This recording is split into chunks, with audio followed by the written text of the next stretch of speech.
say so much about this now. I think I'll wait just another moment, but there is every aspect of the words that are communicated, not only by virtue of their wordness, but what they are communicating, how they are being communicated, the tone, the volume, the pitch, the audience. Who are you talking to? Are you considering them in the communication? Would you say to a child the same thing you would say to an adult? Probably not. And if you would, talk to me, please, because there is likely unintentioned harm happening there. Are we talking too much? Are we saying too much? Are we saying too little? Are we in idle chatter, divisive speech, right? Are we saying something that is going to grow enmity, grow ill will, grow a sense of separation, a sense of being disempowered, a sense of the injustice in the world? What is our speech pointing to in the communication? Look at that. Just feel the truth of that. Everything spoken then becomes a karmic resonance, is now a part of your legacy, that which has also come before you and that which will go forward. How do you wish? What are you wishing to go forward in this world with your speech? And the Buddha himself says, so then an open mouth is already a problem. Which I happen to enjoy. If your mouth is open, it's already a problem. So you can see why I think right speech is pretty critical. And then what comes out of it is the whole other set of problems. In addition, folks, what? Most of our speech is self-making. We are trying to look good. We're trying to be impressive. We're trying to get something. We're trying to get rid of something. Almost all speech has, in addition, an agenda, not just an intention, but an agenda to secure, to protect, to create some image, and again, I just think it's dramatically fascinating and fail miserably every day. The good news is I just had a bunch of insights about this just last evening. And I am certain as you were reading this chapter, you also were recognizing both the beauty of your communications, right? The beauty of them. We're going to practice some of that beauty today in the communication. Why? Because too often that speech is divisive, idle, harsh, unkind, not of benefit, in poor timing, right? These are what we call the factors. Too often, right? We don't even know what we're talking about half the time, do we? Or why? Most of our speech is reactive rather than intention. We are, well, I think this. How many times have we said that in the last week? Well, I think this. Oh, this is not that way for me. It's this other way. Or been critical, made a critical statement about another. They're stupid. They didn't get it. Why did they even bother? What are they talking about? Look how often we do that.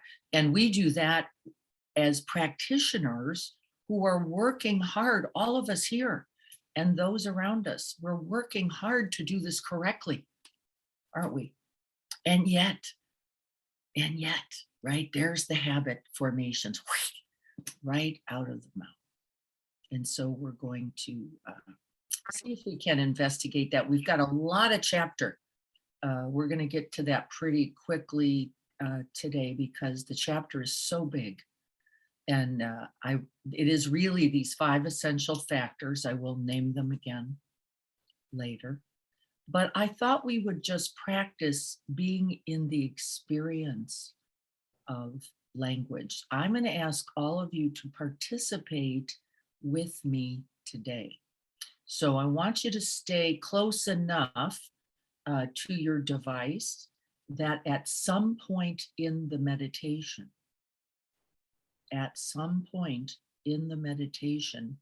you can make a statement. I will tell you what that is in the practice, but close enough. We're going to create a little space between those statements, but we're going to be doing not only that authentic, wholesome, beneficial, timely, kind, skillful, gentle speech. We're going to do it wholeheartedly. We're going to do it wholeheartedly. Now, there's something written in chapter 6 that I want us all to pay very close attention to as well, because you're all going to be speaking this sentence.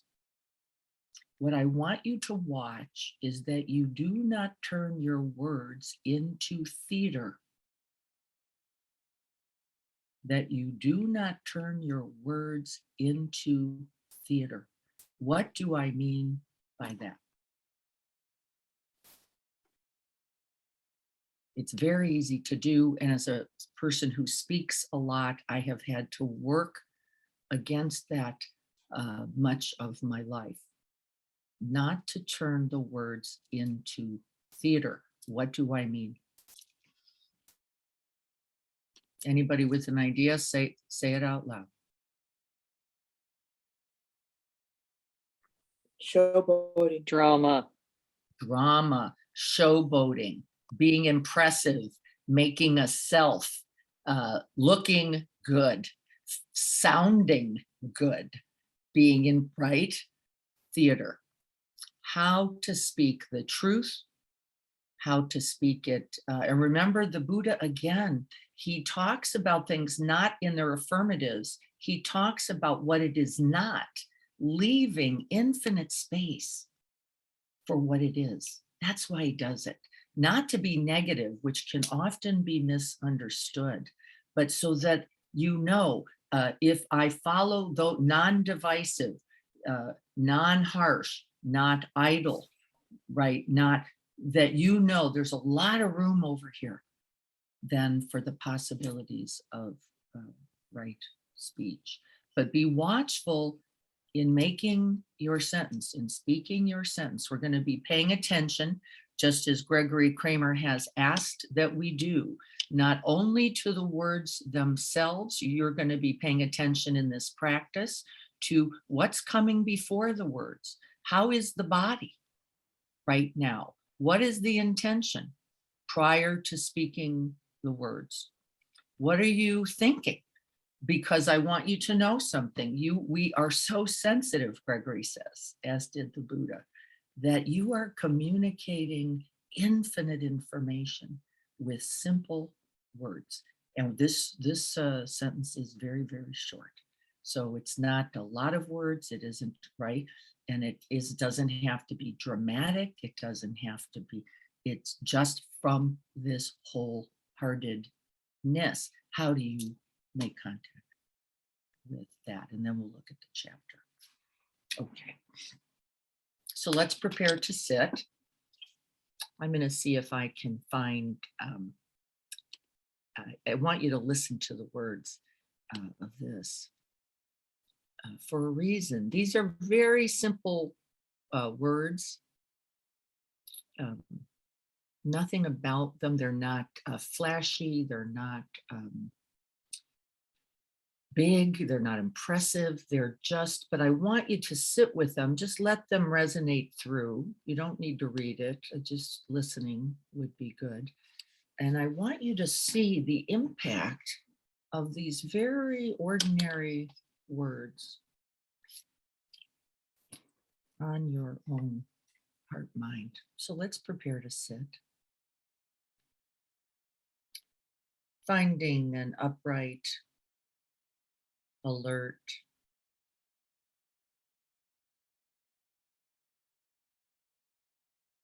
posture, one that is supported, allows you to soften and settle the body.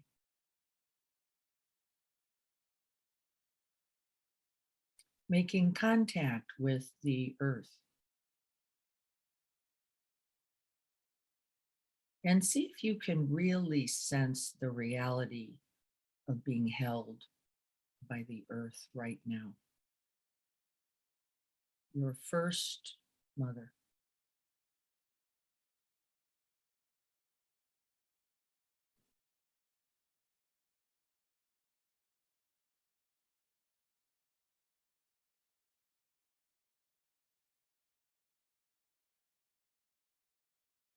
And as we move into gentle stillness, nothing forced or demanded, we use the out breath itself to invite us closer. We do not hold ourselves separate from this earth. This has been one of our great failures. We rejoin, reconnect, we re enter the elements through the sitting right here upon this earth.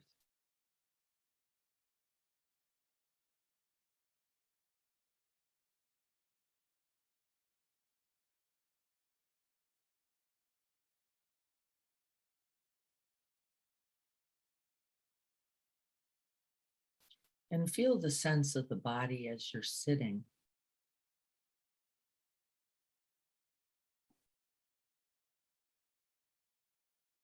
Feel the weight of the body.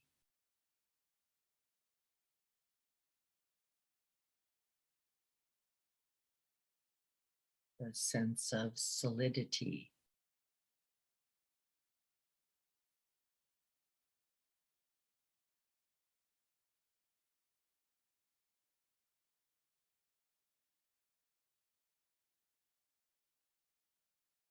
Feel the uprightness, the dignity.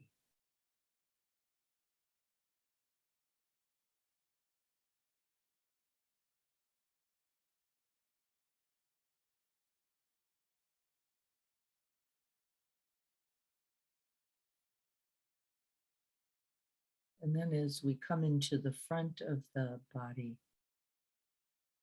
with each out breath, see if we can begin to soften.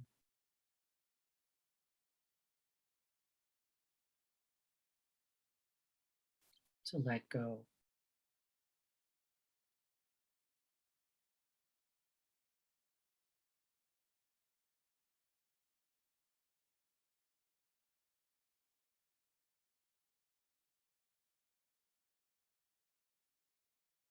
Removing the barriers, dissolving the shields of separateness.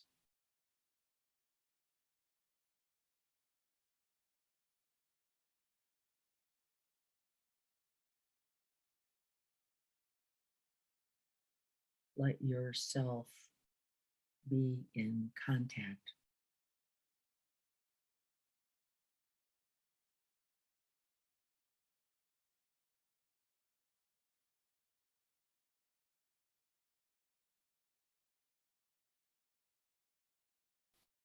Opening to include touch, contact, felt, physical sense of this moment, this breath, this life. Nothing separate.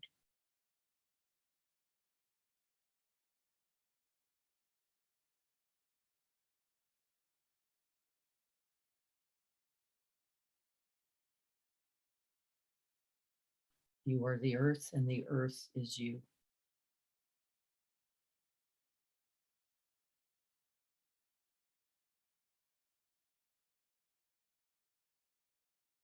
You are the breath and the air around you.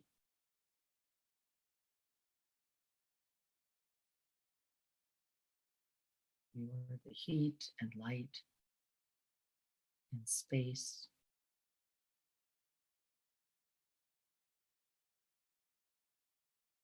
Wholly connected.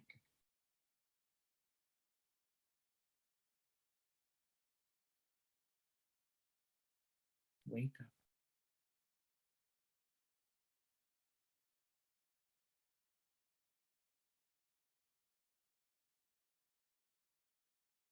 And here's the set of words you're just going to be listening while in contact. It occurred to Pooh and Piglet that they hadn't heard from Eeyore for several days, and they put on their hats and coats and trotted across the 100-acre wood to Eeyore's stick house. Inside the house was Eeyore. "Hello, Eeyore," said Pooh. "Hello, Pooh. Hello, Piglet," said Eeyore in a glum sounding voice.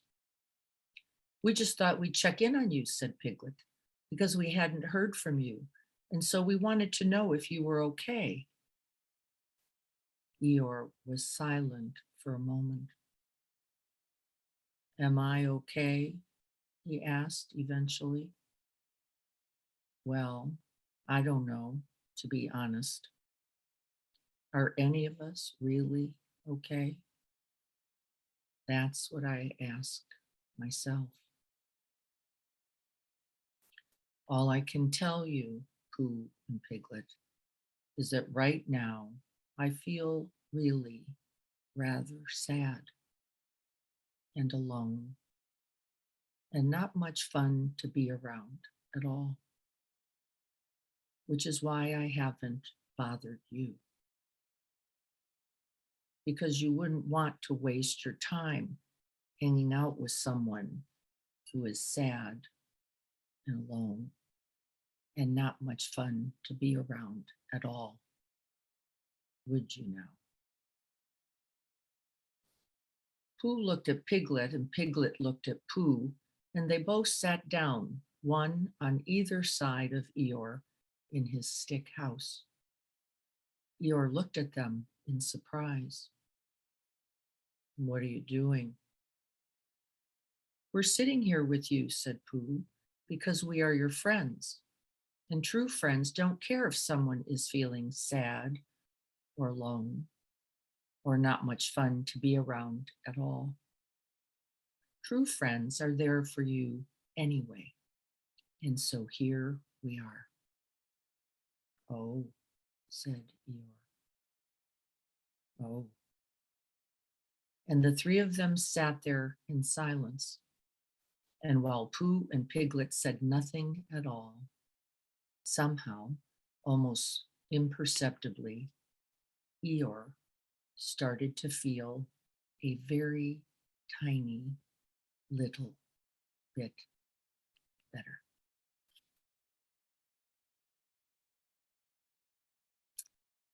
Just feeling into the body, seeing what you sense there.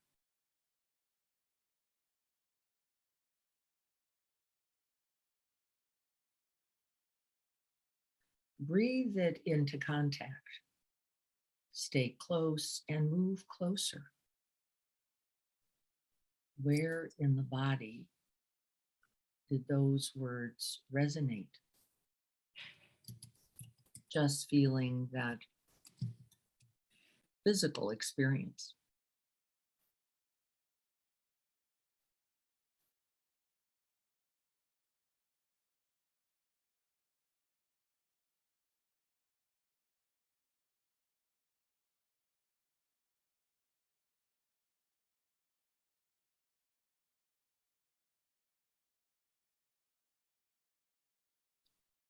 This being with, sitting with, staying with, presence in silence is the first connection.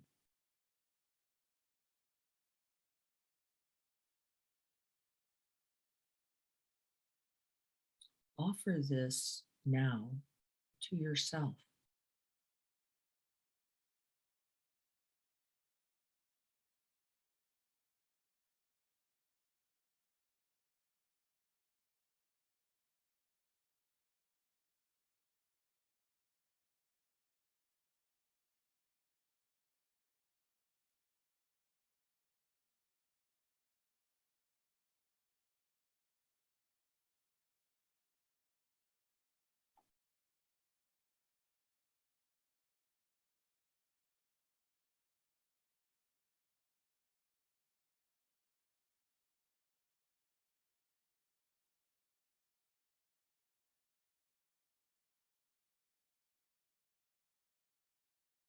Let the sound become a vibration.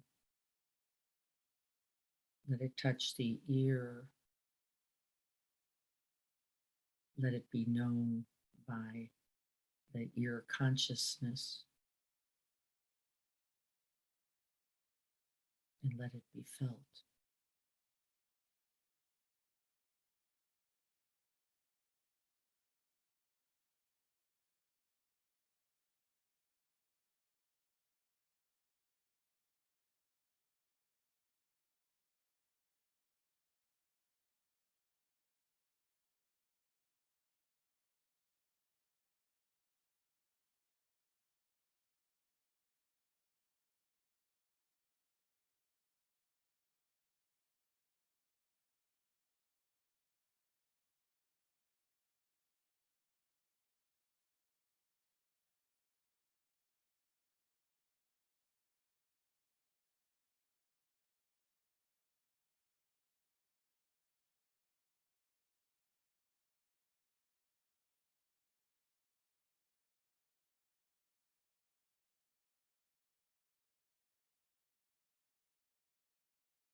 We make contact and bear witness on the medium of the breath itself. We're not trying to tamp down, we're not trying to affect a certain feeling at all. It is just simply to know this body as the body sitting here.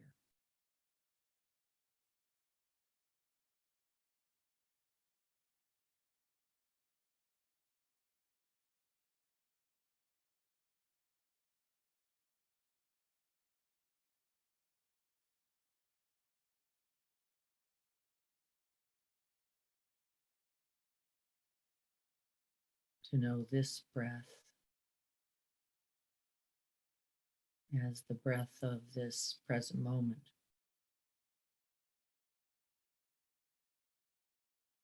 Feeling it as it enters and leaves the body.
Feeling the impact of these simple words as they are spoken,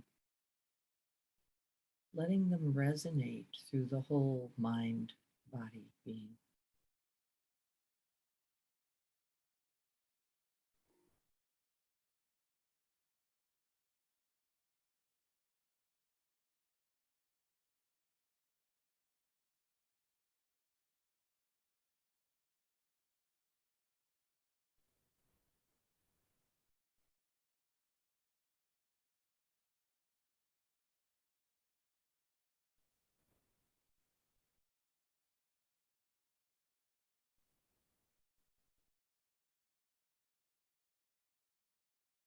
Offering a stable, steady, calm, and spacious, open mind.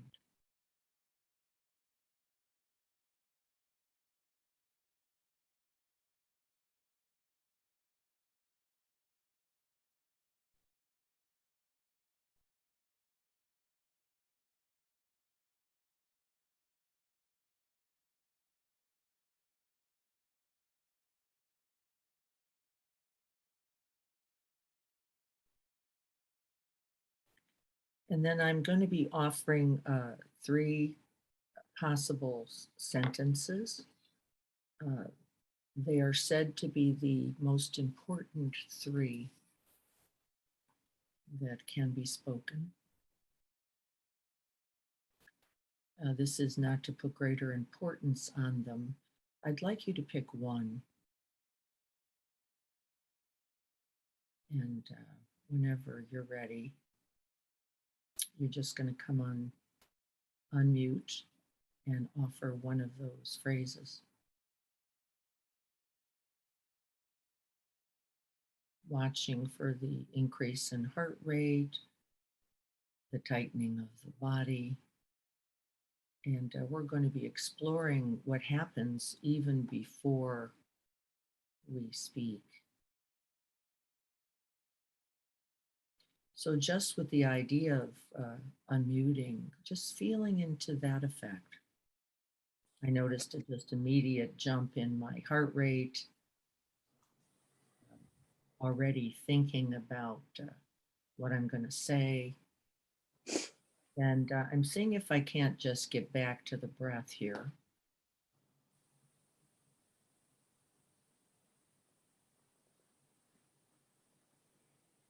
And the three sentences are these. I'd like you to just first listen. Listen intently. Let it resonate through the body. Feel the effects.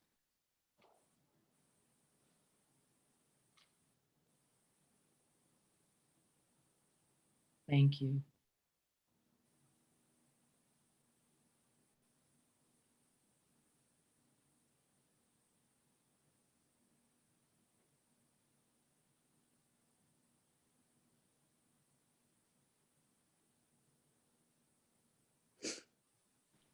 Gathering your intention, checking into the body before speaking. I'll offer the second sentence. No speaking from anyone else just yet. Just listening.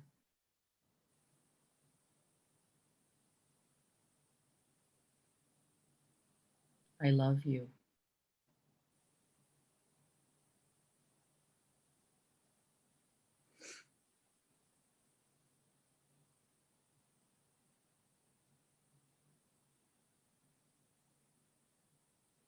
A communication is not complete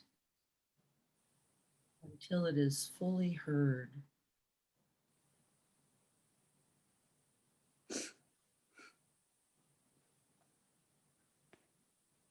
I'm sorry.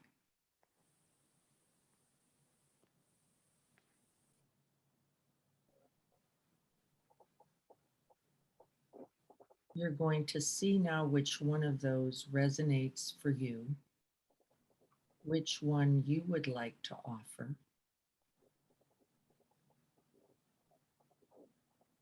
It may change because we are a community of communication. We are not independent. We are not alone.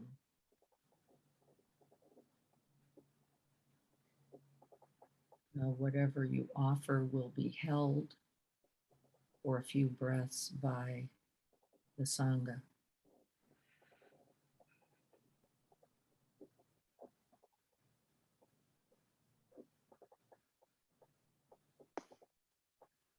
And so whenever anyone is ready, please offer your sentence, first sitting, establishing stillness, silence, feeling into the wholeheartedness from which you are speaking, offering the sentence, and then we'll breathe at least 2 breaths before another is offered.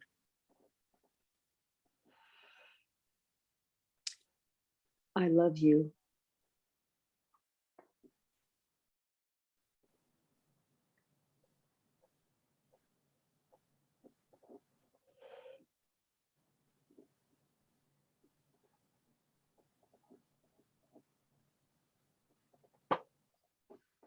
I'm sorry.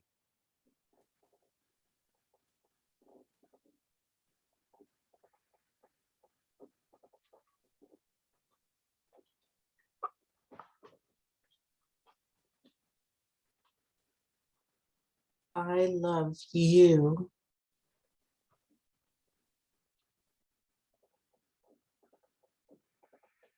I love you. Love you.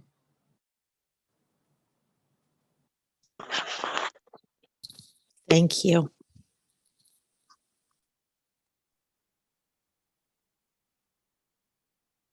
Thank you.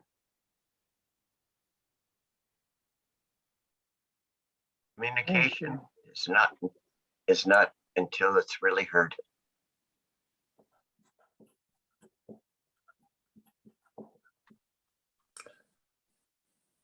I am sorry.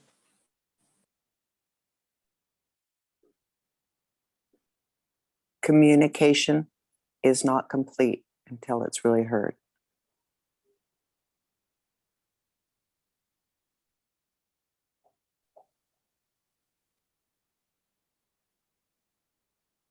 Thank you.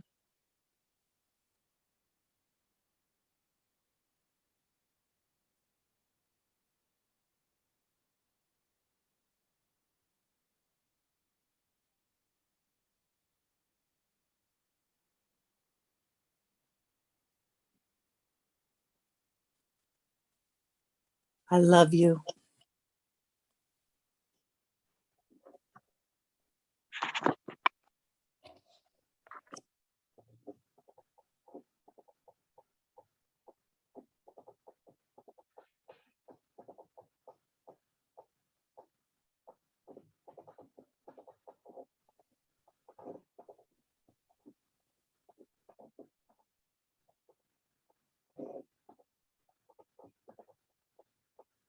I love you.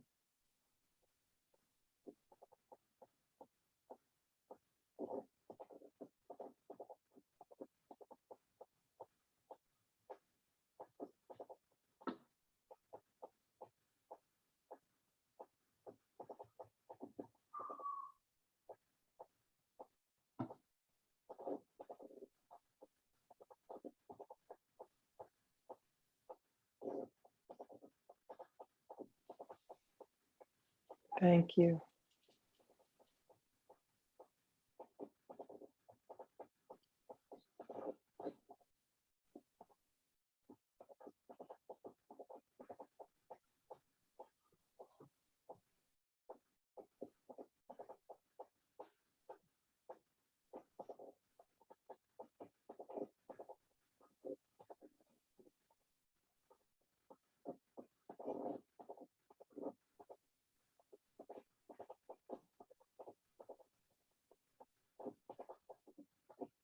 Feeling the resonance in the silence as well.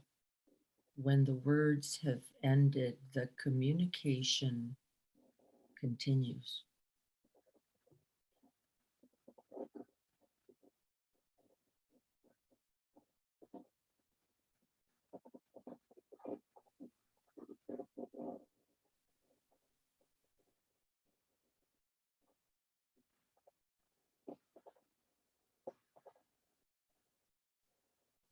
See if there's another phrase that has resonance or meaning or feels timely, beneficial,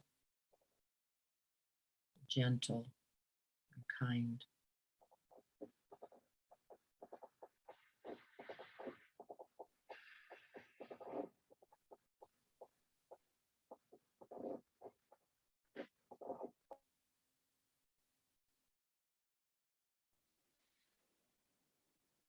I'm sorry.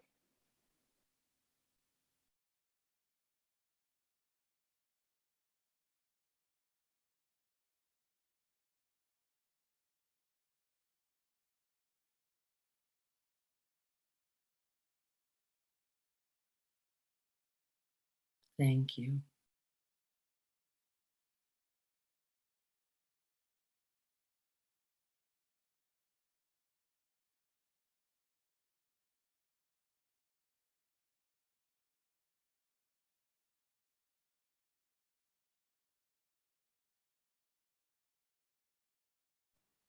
I love you.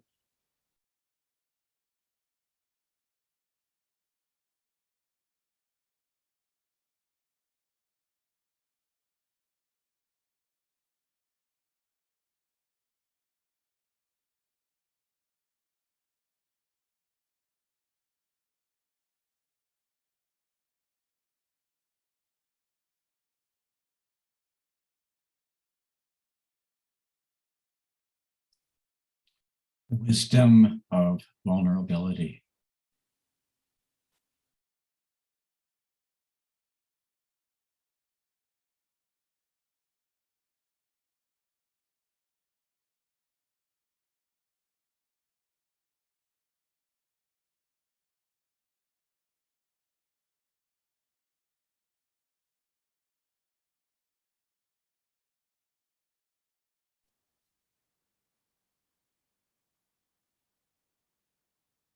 I forgive you.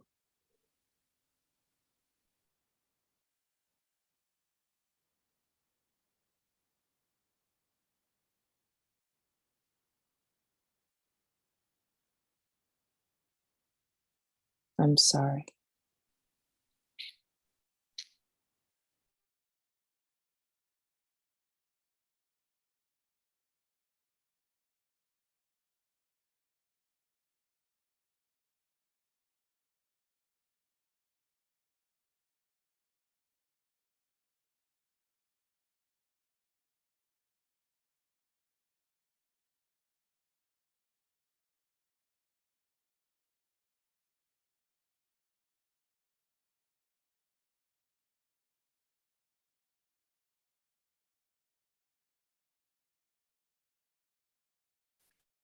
Feel the resonance of the silence.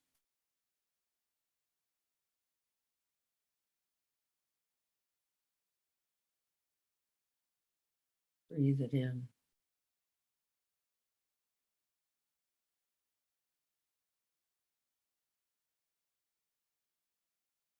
And as you breathe out, know that you are also communicating words and no words.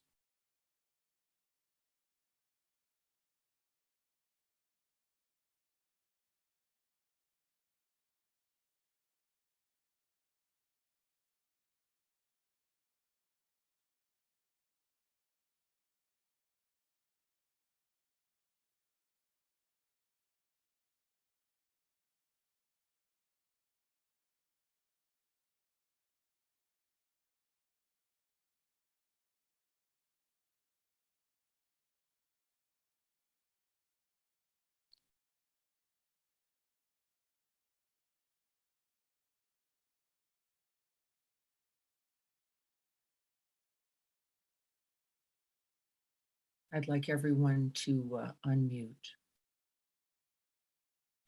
I know that'll take a moment.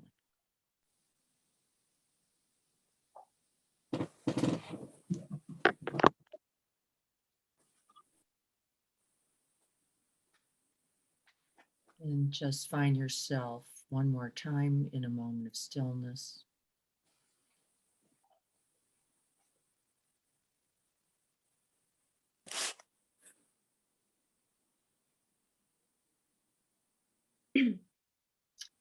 I'm going to offer a phrase and then I'd like the community to repeat it.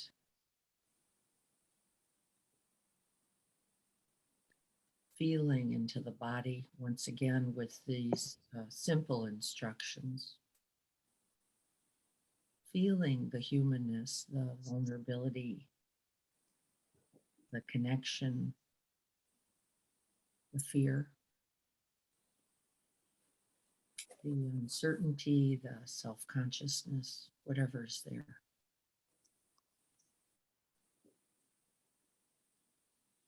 Know that you are not alone. You are not separate.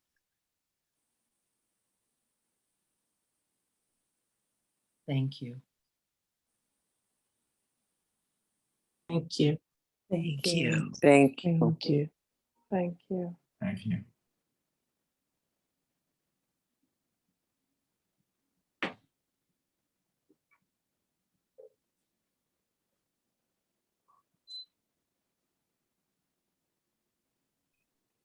I love you.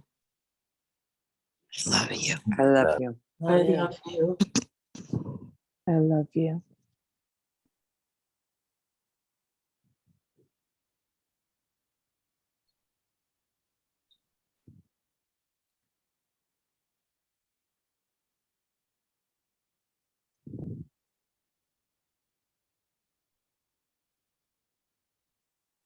I'm sorry. I am I'm sorry. Sorry. I'm sorry.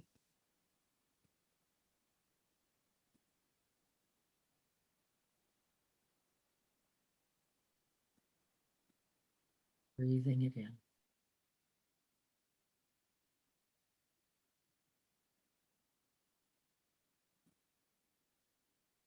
Please forgive me. Please. Please Forgive forgive me. me. Please forgive me.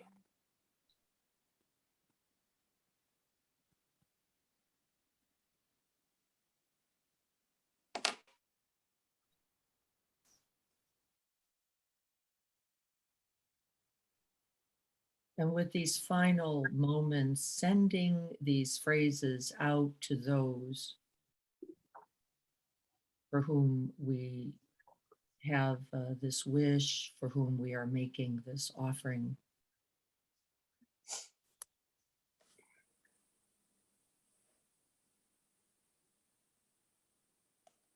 Calling those others to mind.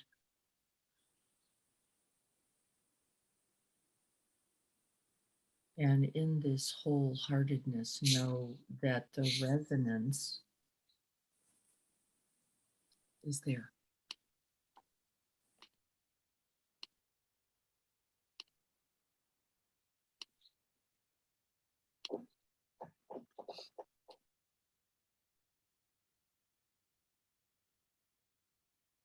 Touching into the tender, the softened, the vulnerable, the open, the breaking heart.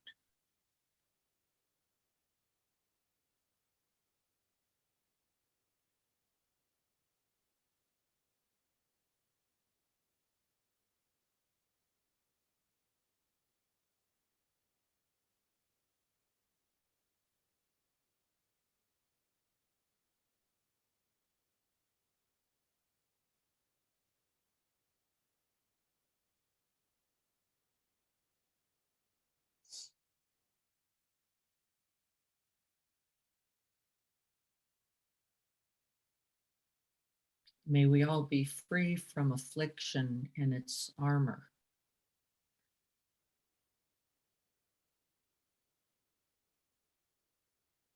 May we be willing to open our hearts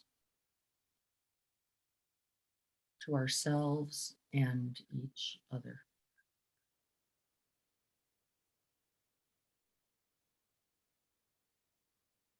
May we offer these simple phrases throughout the week.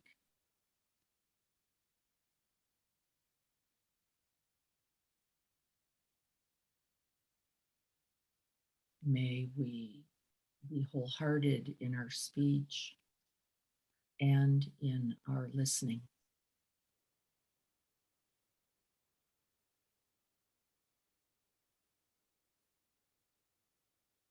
May we always begin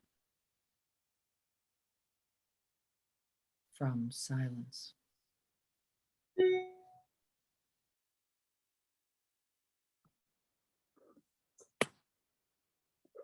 And may this practice today, may it contribute to the end of suffering and its healing.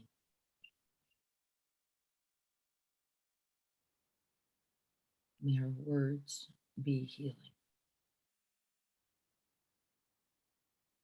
loving, kind, purposeful, gentle, and meaningful.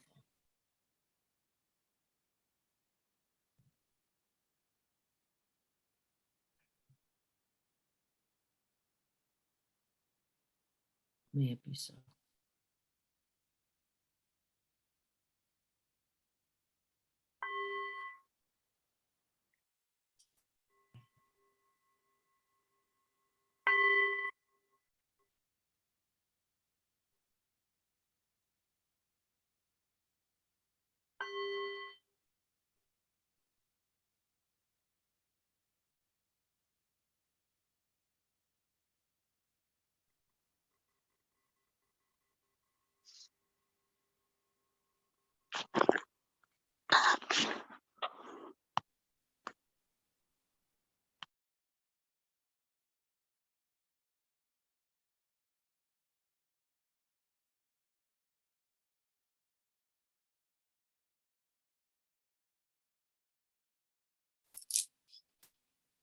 Thank you.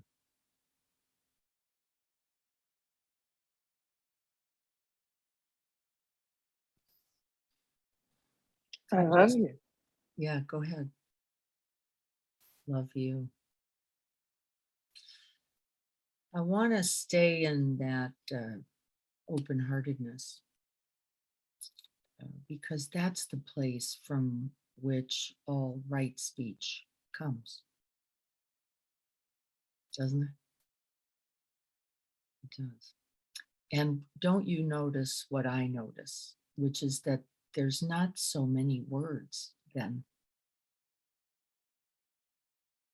because that's not our greatest communication. It is, as Piglet and Pooh knew, it is in the presence, isn't it, itself? And then from that presence, what will you say? What will you say? We're going to be practicing that this week. Importantly, I hope you got a sense of it. I understand that in any moment those can be challenging. The armor, the habitual armor of our own hearts can also be present, and can we be kind even then?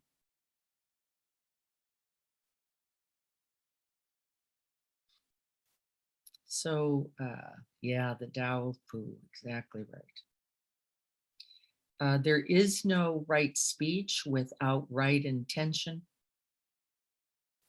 It's not possible. The habitual speech is always costly. The more righteously we speak it, usually the more self-making it is, and would be wise to be cautious in it. It would be wise. Let's go to, well, let me just ask this for a moment and then we'll go to the chapter. There's so much there. I want to try to see if we can make contact with most of the chapter. But is there anything to say, anything more to say about the practice about the experience, and about the phrases that we're going to be practicing, those 4 phrases this week. And that we place those first.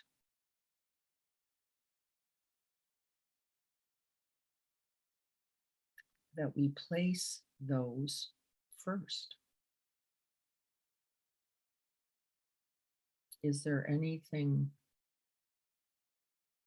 more to say? It will mean that you are truly present, that you are really listening with more than just the content, the information. And if none of those apply, you are probably in wrong speech.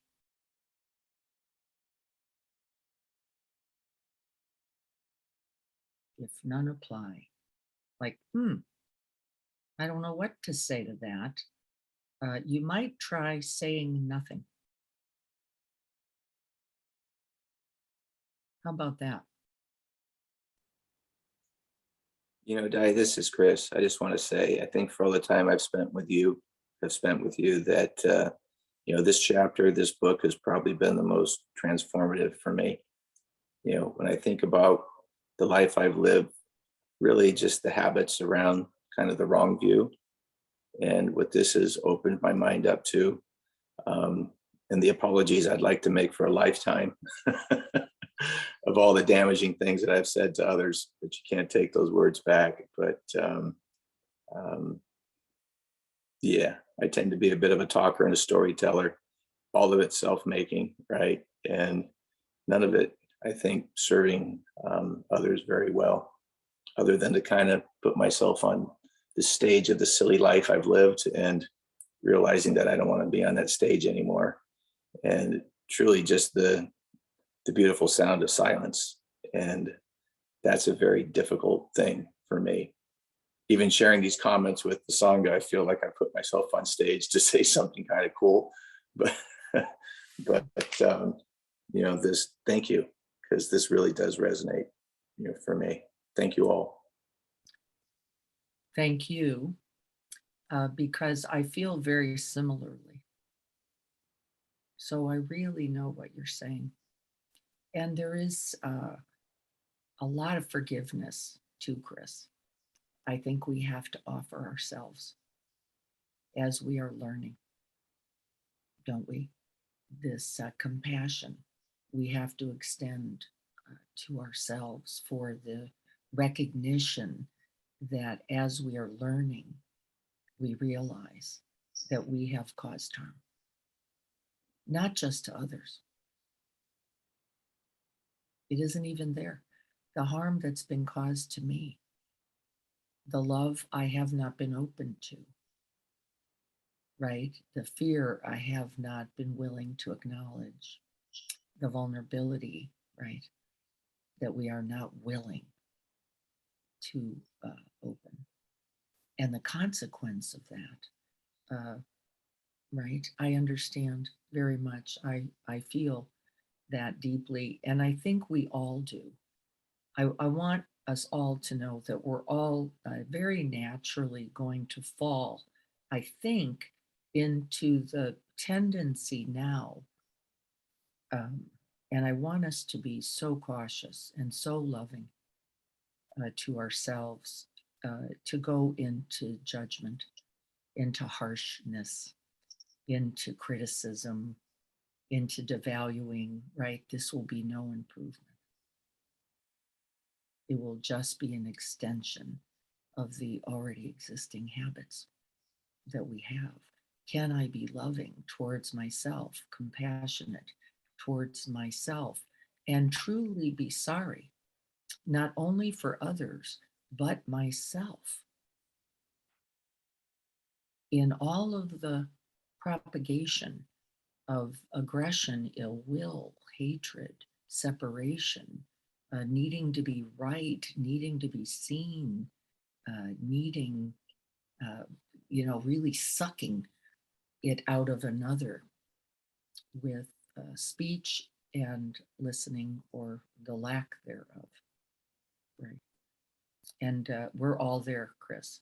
So thank you. I want you to know this, you're just speaking for us all. We're all Yeah. listening.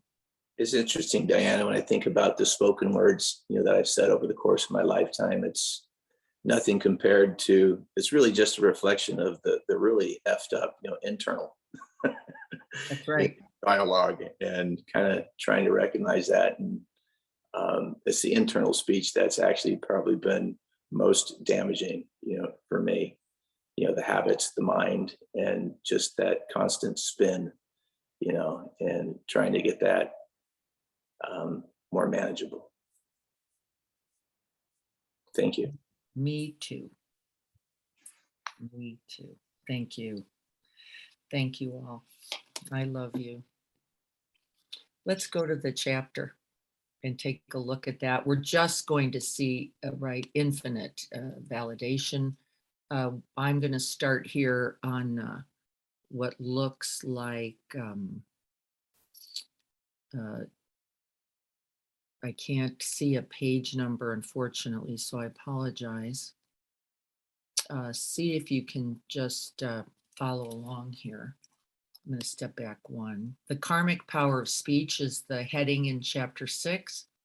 The karmic significance of the speech and listening of these actions and the weight of their fruit is due to volition, our own will, and our own clear seeing and its expression. This is why speech and listening are understood to be strongly karmically bound. You could hear it in the words, couldn't you? You could hear it and feel it in your own body. The karmic resonance, that which has come before to this present moment, that which is experienced and expressed here, and that which leaves then a trace, a karmic resonance and trace. And every word spoken has that I don't want to use the word weight, capacity. And so if we know that in every word, every sound heard, there is an exchange, an expression, a receiving and ascending of that karmic imprint, then we recognize that our mindfulness is so essential. Like, we've got to know from where we're speaking, Chris said. We've got to know the heart that is uttering the words. And if it is not from the heart, that we be cautious and gentle and careful. So let's see what Gregory has to say. Every volitional act, that means that which is intentioned of mind, speech, or body, leaves a trace in us and also comes from a trace, one that is correlated with changes in our neural network, cells, and hormones. He's saying this influence is larger than we understand and know. It's not just the ear door. It's not just the cognizing. It does then impact our entire system and being. And what would we say were we to know this? What would we speak and what would we not speak in that understanding? Our present thoughts and actions condition how we will experience that which comes next. Because the karmic influence, the impact of all of that network system is carried with us. For example, does a speech act increase or decrease love, hatred, patience, ill will? And that we understand that it is having impact, I think, is Gregory's most essential point.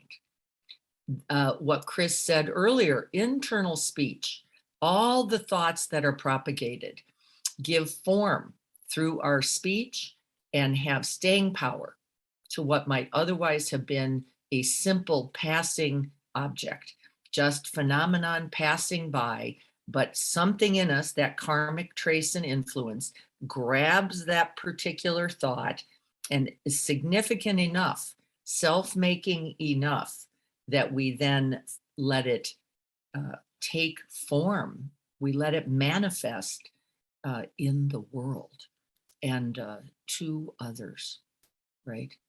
And that we pay close attention, that we be mindful of that reality in everything we say. It stabilizes and shapes intention so that it can move outward into expression, so that intention is understood to be a part of all speech, whether you became conscious of it or not. I have frequently heard, and maybe sometimes said as well, I didn't mean that. I didn't mean that. Sometimes that's out of a lack of intention. Sometimes that's out of a lack of skill. Sometimes that's out of a lack of another's understanding. Always deserving of correction. Always deserving of correction. Any of those, spoken too quickly, spoken without clear intention and mindfulness, and not received with the intention that was there and that we can and would be skillful to correct, clarify, offer a restatement, so that that karmic influence doesn't get propagated forward.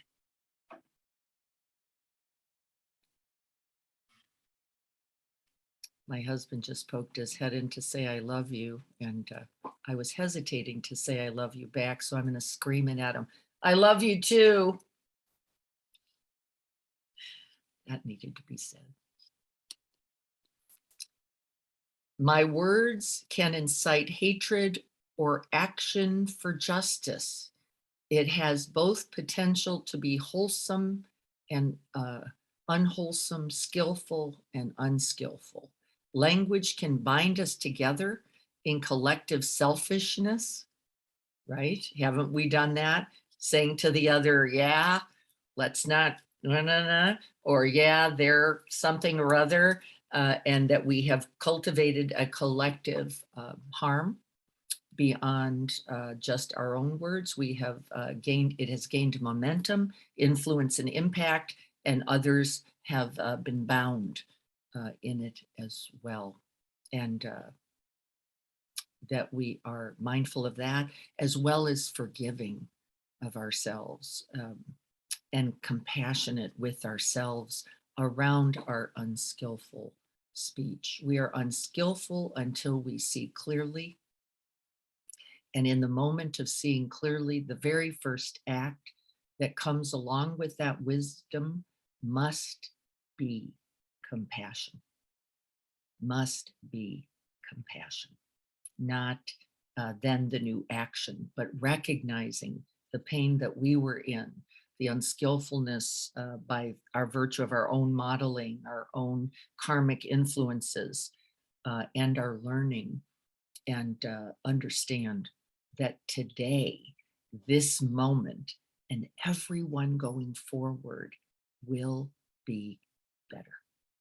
Every single one will be better because of the clarity of this, that we can live this love that we now have for ourselves and others with this skillfulness. This astonishing power to direct and focus attention, that's the mindfulness, is what gives the communicative act its potency, where we turn our attention, what speech we draw towards, what speech we draw away from, what we're taking in, what we're rejecting. This is all also karmic, meaningful, and sets the stage for our very next moment. This transmission is often crude. That means unskillful or unconscious, because words are not the things or experiences that we are in fact pointing to.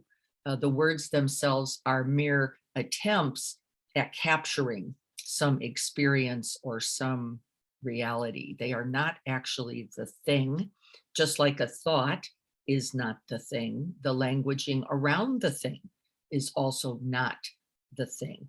So we have to be watchful. And consequently, it is imperfect because it is not, it is just an expression of a reality, not the reality itself. Each person brings their own uniqueness, of course, to language. Attention is still focused and directed. Often when we even say things like, well, I didn't mean that, or that we take pause in those moments and go, somebody's misunderstanding me. What is it that I might be contributing? Was it some incongruency of my face, of my body language, of my presence? And yes, I have to tell you, I'm very clear about the right words being spoken without presence, all lined up just perfectly, but me not being sufficiently open-hearted. And of course, there's a disconnect there, or not quite the right resonance, or something's not happening that is useful for us to also investigate. It is the other half of the karmic loop to right speech. That is, of course, that deep listening we're going to keep looking at. This is bi-volitional, the hearer and the listener, touching expression and receiving it, and that we have to know that relationship is formed in all communication, because you are not just speaking and you are not just listening. It is an ever fascinating and infinite loop of giving and receiving happening. Both the sensory processes of hearing and the conditioned processes of interpretation, the lens by which we hear another, are at play always, always. So again, you could have thought you said it perfectly. The other's going, I have no idea what you mean, or mistook something. Just happened for me. I said, will you guys go? It was not exactly what I meant. I really meant a particular group, and it was misunderstood. And of course, it's just a few words. It doesn't have a lot of explanation in it. So that communicated a whole bunch of things that I did not intend, and was obviously unskillful in communicating correctly. And could I receive that feedback, which is, I didn't understand it that way. I took it differently than I obviously intended it. And then by accident and unskillfulness can cause harm. Yes, silence is as well a response. Don't we know this? Silence can be used, can't it? As a passive-aggressive statement. It can be used as a complete present response as well. It can be dramatically skillful. So we can use silence in both of these ways, both as a way of sort of freezing someone out, as well as completely enveloping them and embracing them in the silence of your presence, just like Eeyore. So be watchful of which one you are using. Reciprocal, that exchange communication can escalate, build energies, can create energy for action that is truly amazing. Look at Martin Luther King Jr.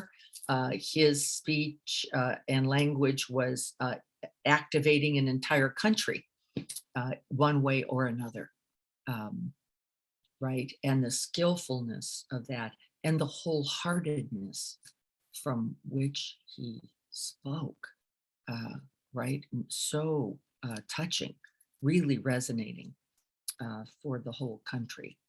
Like I said, not necessarily all in the same way. It can be wholesome as well as unwholesome, and that we know which direction we're inclining is also very useful. Listening enables our intentions to be launched out into the world beyond our reach or control, where they may reverberate. Well, I'm going to say forever. In some way, it's true, isn't it? One contact leads to another, leading to another, leading to another.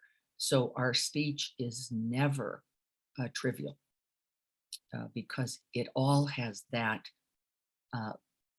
propagation throughout all time, I believe. The consequences of their communicative acts are still, for those that are Gandhi, Buddha, Muhammad, Jesus, are still reverberating to this day because of their speaking to the essential truth. Just as we focus on another's attention, we can distract each other with idle chatter or gossip. Yes, we can.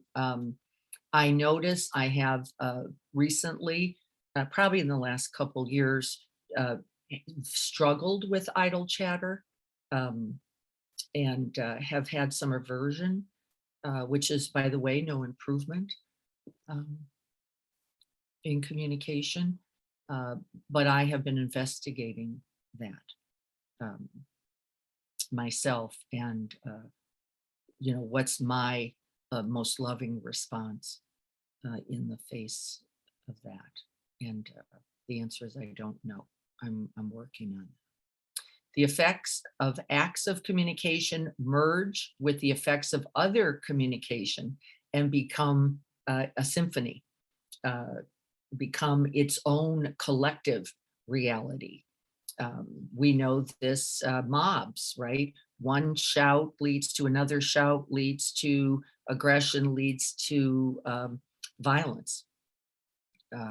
This is the power of these communications, and that we understand that, I think, is really the strongest statement that Gregory is making.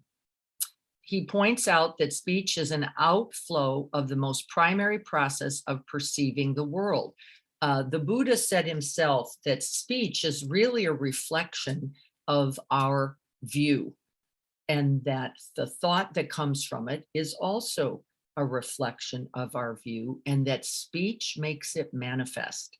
So whatever our correct or incorrect view, how we are perceiving, holding, and understanding the world and the realities get expressed by our communication, both skillful and unskillful. Learning to see the origins of this behavior, our speech, and exerting control over it is a necessary aspect of right communication. Yes, learning how not to speak, when to speak, how to speak, what tone in which to speak, what content to include, what content to not include because it's more skillful, is all essential. That's our mindfulness training. Something is felt to be lacking or to need adjustment, particularly when we have an emotional response to something. I would invite others to hesitate, to breathe at least 10 to 20 breaths before reacting. Reactions are not usually right communication unless, again, someone is falling and you're screaming help, or but most often are defensive, fear-based, and limited.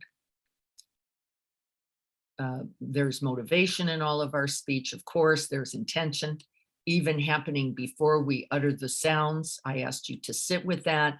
Could you feel the reality of that in the body, in the heart, and in the mind before you uttered your phrases today?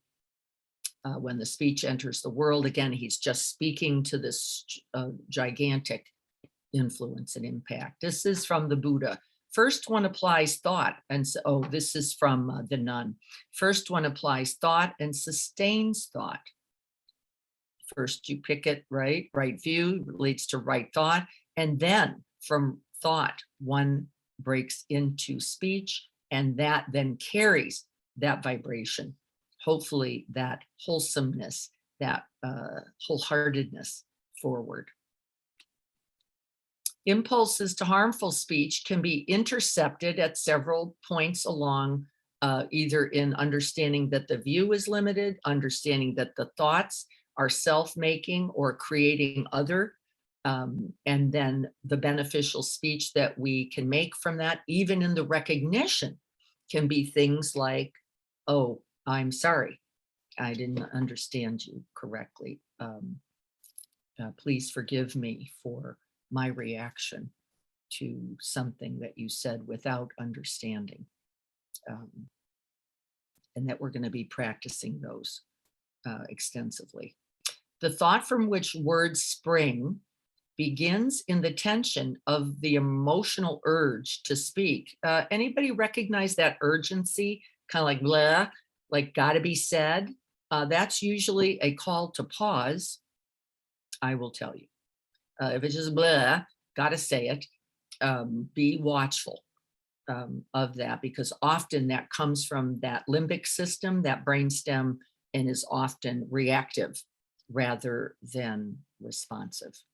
So just paying close attention to that.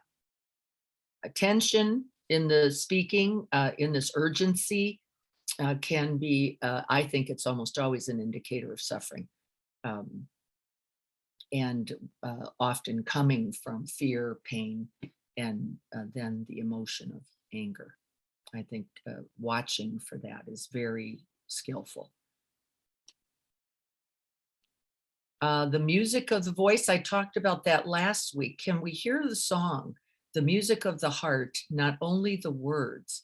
And I'd like you to listen this week as well for that. What is the vibration? It comes in larger than words. There is a melody in it.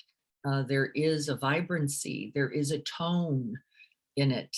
Can you hear the heart song in the words? Can you hear the heart song? And what is your response? What is the response using one of those 4 phrases or something like that? Can we speak to that rather than to the idle content? By attending to the body, we are attending to the stresses, the urges that give rise to speech. Knowing how the body is a beautiful beginning to right speech, to knowing something about the place from which that speech is coming and the urgency, the potency, and the impulsivity often from which it is coming. Often we cannot control or contain this unskillful speech because its potency in the way of habit is so strong and has so much momentum. Where in the body can we feel that stress, that urgency, and from where do we respond? Here's a practice, speaking aloud. Make these things simple. I feel my body sitting, or I see printed words. He's just investigating hearing oneself, and then hearing beyond just the words, and then just beyond the information. That's the ear door. Can we let that translate down into what we'll call understanding, or resonance, or that heart song? Can I hear your being and the state of your being in heart mind as you are speaking? So hearing, understanding, and then resonating, right? Where, and we speak at all these levels. I hear you, echoing. I understand. I'm beginning to cultivate a sense of relationship, knowing, human to human, and then the whole heart and its response, which is often love, compassion, empathy, and often filled with a heartful, wholehearted response. That was one of his offerings for practice. The other one was deep listening, noticing the sound itself, the recognition that sound is sound, and then the ear consciousness, it's called, that these things are happening continuously, even when you don't recognize that that's happening. I just talked about the one I want to use. What do I hear? What do I understand? And what is my felt response? How am I feeling in relationship to this? That we know something at those 3 levels whenever we're listening. And I'll write that for us today a little more. When 2 or more humans are together, the communication is never only verbal. Of course, we are by facial expression and lack of expression, by tonality, by the way we hold the body, all those meta communication methods. The words are just a part of the expression. By the application of right effort and right mindfulness, listening can change from automaticity and just waiting to respond to a practice of discernment, generosity, I would include here, and sensitivity. And our responses, I think, can be something quite beautiful. He goes on to say that friendliness in the communication, knowing its friendliness from its judgment, its ill will, or its fears, often easily discerned and should be discerned. Here's something I think from the Buddha. He perceives the herd as the herd. Having perceived the herd as the herd, he conceives himself, and then another, by the way, as the herd. He conceives himself in the herd. He conceives himself apart from the herd. He conceives the herd to be mine. He delights in the herd and in, by the way, self-making. That we use communication as often only as an expression and what's the word, plumping up of oneself, rather than as an instrument for the expressions of love, care, compassion, forgiveness, mercy, goodwill. Because he has not fully understood it. That's one of the definitions of wrong speech. Something tends to be appropriated for the construction of the self. We just said that. The more we're attached to our speech as a self attachment, the harder skillful speech becomes. And the more we propagate the self with our speech, I think is the point here. The selfing process is at the root of suffering, isolation, disregard for others, and certainly disregard for oneself. Self-making is habitually supported by how we listen. I notice, don't you, that sometimes I'm not listening at all. Sometimes I'm just waiting to speak. I'm waiting to get my viewpoint in. I'm waiting to express my perspective. The listening is only an artificial courtesy till I can get my shot in there. We do that, of course, as well as do we experience others there. And how do we also respond compassionately, kindly to ourselves and others in those instances? Right? How do we take a step back, take a breath, settle into stillness and silence, and then speak? And what we say from there is always different. Criticize my words and you criticize me. This is a common understanding, just like criticize my view and you criticize me. Criticize my perspective and you criticize me. And that self-making in communication is a part of what ends up resulting consistently again in unskillful, unbeneficial speech. With practice, we can notice our reactions, even when they are small. We can attend to them. We can, with recognition, step back, reestablish our mindfulness, our heartfulness, and then speak from that. And that is always wholesome and skillful How direct, clear, and unattached can our expressions be? Am I just propagating myself, or am I saying something that can be of benefit, not only to myself, but to others? Reflective practice, noticing the selfing is useful. Is it possible to set down the burden of fabricating and maintaining an illusory self? What would it be like to be in the world without having to hold up something that, of course, is completely delusional and false, and a complete waste of time, we might say? I'm going to go, we only have another minute here. I don't think we can probably get through this. No. Oh, here's where the Buddha said he simply would not speak the untrue, incorrect, unbeneficial, and he would pay careful attention to the timing of speech, that it might be unwelcome and disagreeable simply by its timing. There's the Zen phrase, open mouth, already a mistake, which I love, cracks me up. I think it's perfect. I'd like us to all walk out with that one today. And I think we have to stop here. There's a little more we can begin to pick up next week. This week's practice then,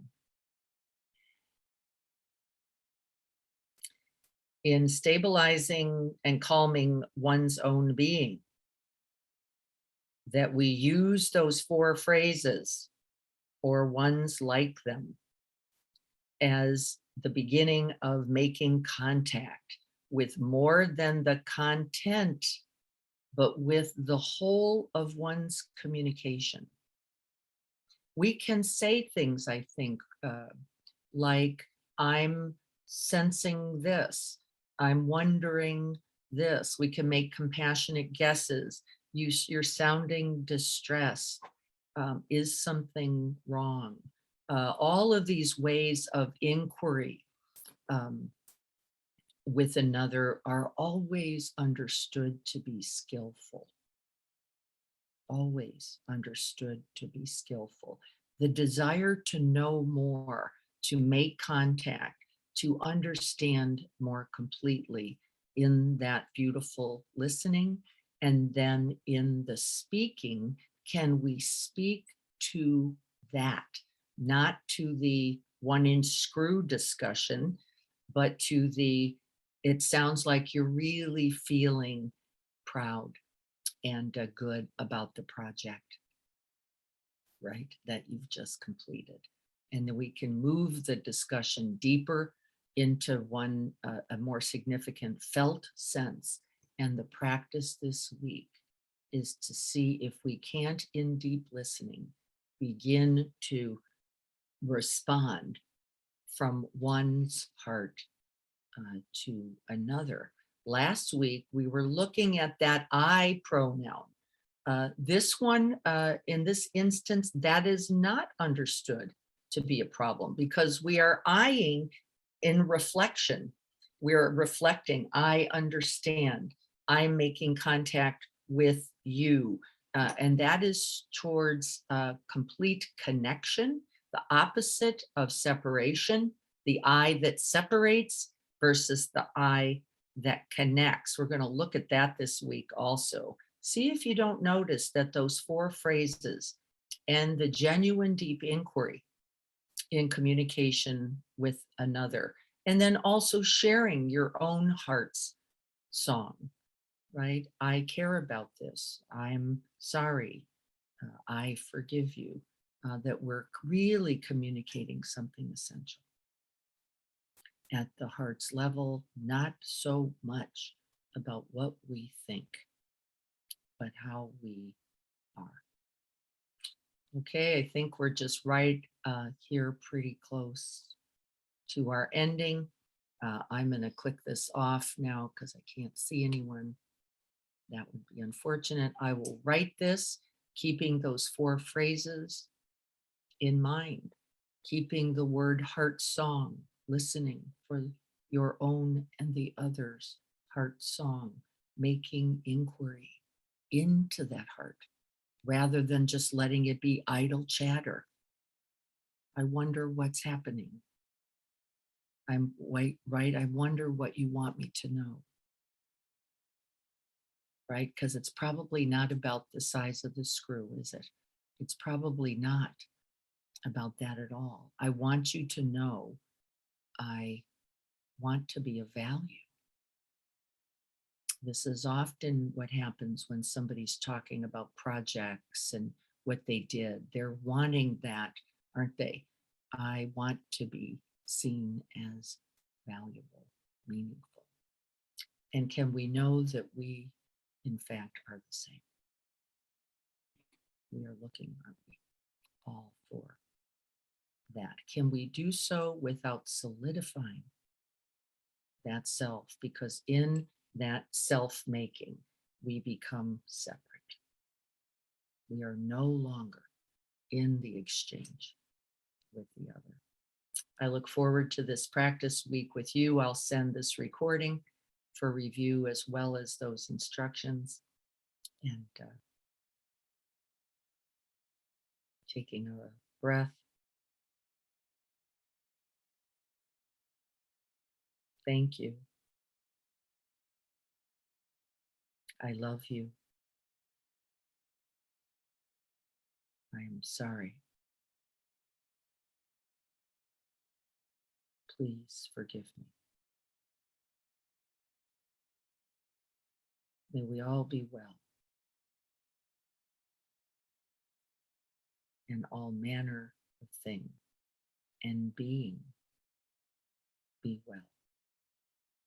And may our thoughts, words, and listening contribute.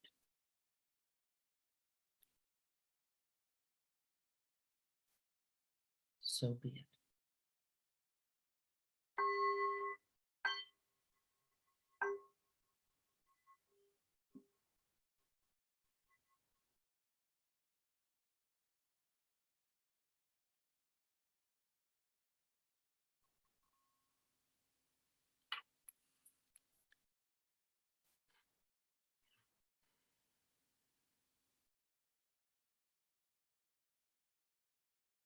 Be well, everyone. Have a wonderful rest of the week.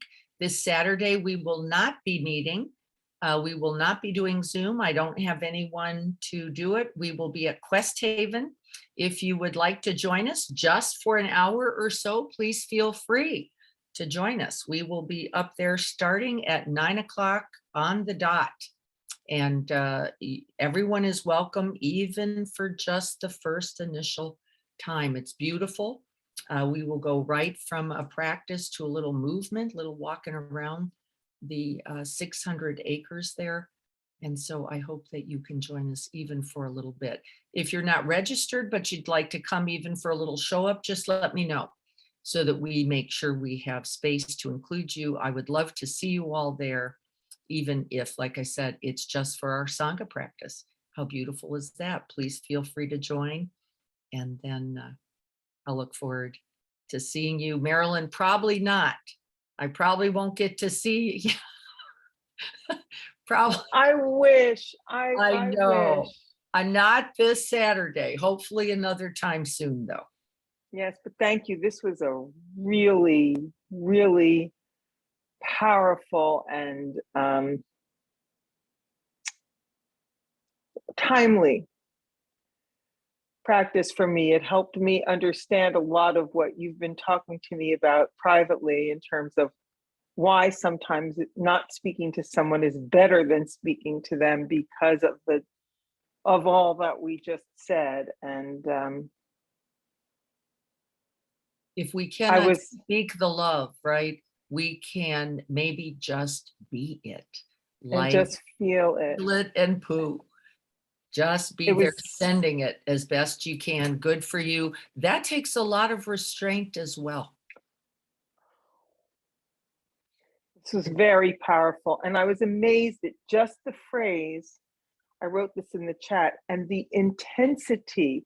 I was just really paying attention to the emotional sensations in my body. And it's amazing how those phrases your whole life passes in front of you with just Yes. that one phrase, every relationship. It Yes. was very, very, very, very, very powerful. So I thank you so much for bringing it to us. I'm just feeling a lot of thank you. I love you. Thank you. I I'm love so you grateful. also. And be well. And these practices are big. Give yourself some space and a lot of mercy, Yeah. right? And a lot of mercy, because what I've been hitting is a lot of regret about Yeah. the unskillfulness Yeah. of this, and the Oh, time I should have and didn't, and the time I did and shouldn't have. And I am really holding myself in a lot of compassion, because guess what? I'm going to keep working on it every breath, as long as I've got, and that we can point at this with clarity, with mindfulness and compassion is essential. Otherwise, this just becomes another stick with which we can beat ourselves. yes. The regret arises too. I was aware of that. But yes, the compassion for we do the best we can with the information we have at the time. That's it. Yeah, that's exactly right. All right, So everyone. thank you, Diana. Thank You're you so so much. Thank you, welcome. everyone. Okay. Be Bye. well. Okay. Bye-bye, everyone.